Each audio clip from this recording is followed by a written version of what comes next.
Qin Gang is the Chinese ambassador to the United States. He joins us now. Mr. Ambassador, grateful for your time at this important moment. The speaker is in Taiwan, as you well know. China said don't go. She is there now. The Biden White House says this should not be a big deal. Newt Gingrich, the speaker, visited 25 years ago. Why? Why is the Foreign Ministry of China says this? It will definitely take all necessary measures to resolutely safeguard the sovereignty and territorial integrity in response to the U.S. speaker's visit. You just heard our correspondent say there will be overnight military exercises. It's the Biden White House that says China here is making this a big deal. Why? Well, firstly, on Speaker Pelosi's visit to China's Taiwan region, the Chinese side has repeatedly expressed its firm and strong opposition to the U.S. side at various levels through different channels. The speaker's visit is a major event upgrading the substantive relations between the U.S. and Taiwan, and sends a very wrong signal to Taiwan independent separatist forces. It is a serious violation of the One China principle and the provisions in the three Sino-U.S. joint communiques. She was a serious blow. Sir, I don't want to. Foundation.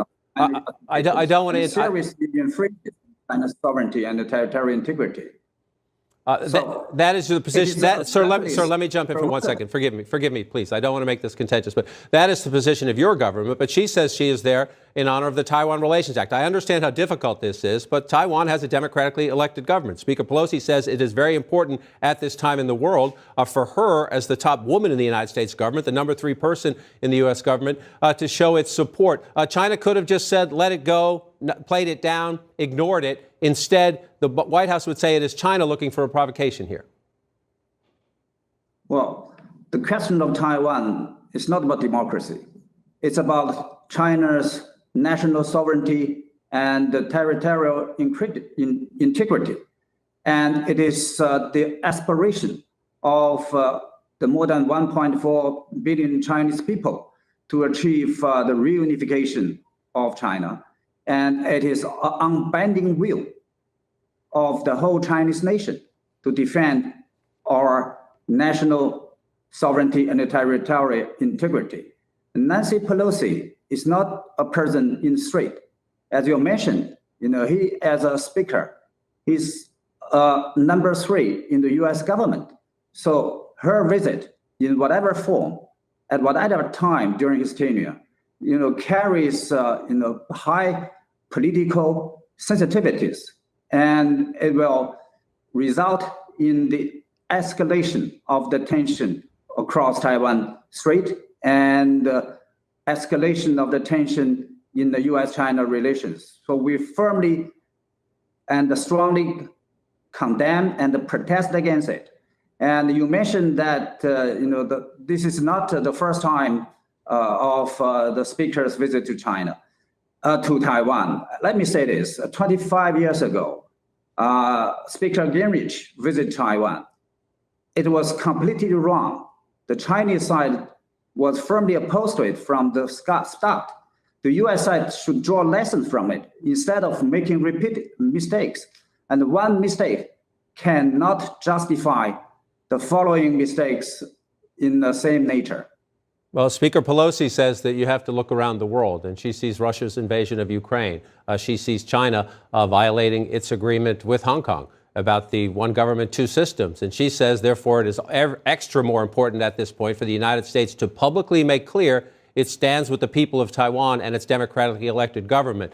Your government objects. You just condemned it. What will it do about it is the big question. Are these military exercises designed to frighten Taiwan? Will there be a break in relations, any sanctions? What would happen in the U.S.-Chinese relationship?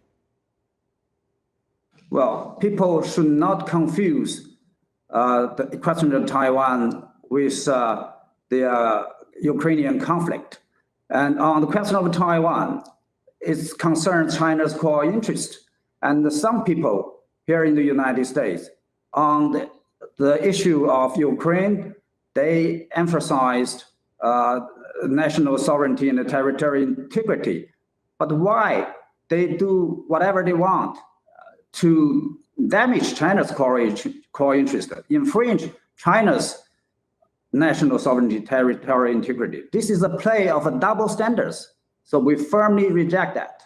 And China has every right to defend its sovereignty and territorial integrity. We are fully justified to do what we must. The current situation is created purely by the US side. So of course, it has to bear the responsibilities. People can have different opinions about who's responsible for the moment. We are at this moment. And as Will Ripley says, the Chinese government has announced these overnight military exercises. Again, that is a risk of a miscalculation and a provocation. Is it not? Is the government of China, President Xi Jinping, is he so determined to get Taiwan that if necessary, he will take it by force?